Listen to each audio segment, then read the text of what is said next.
पहलगाम दहशतवादी हल्ल्याच्या चौकशीला वेग आलेला आहे। टेक्निकल टीमसह एनआयएची टीम बैसरान व्हॅलीमध्ये दाखल झाली। एनआयए पूर्ण व्हॅलीची 3D मॅपिंग करणार असल्याची माहिती आहे। दरम्यान एनआयएचे अधिकारी घटनास्थळाची पाहणी करतायत।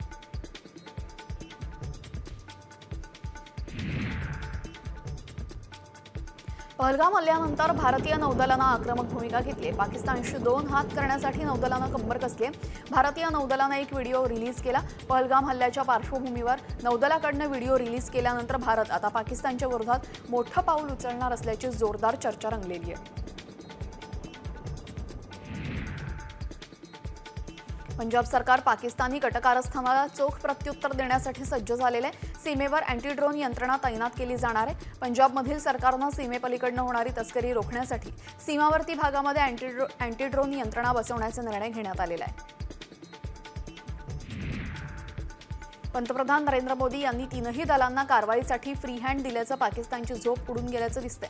नरेंद्र मोदींच्या निर्णयानंतर पाकिस्तानच्या मंत्र्यांना मध्यरात्री 2 वाजता पत्रकार परिषद घेतली, तर भारत मोठी कारवाई करणार असल्याची माहिती त्यांनी आतून दिलेली आहे।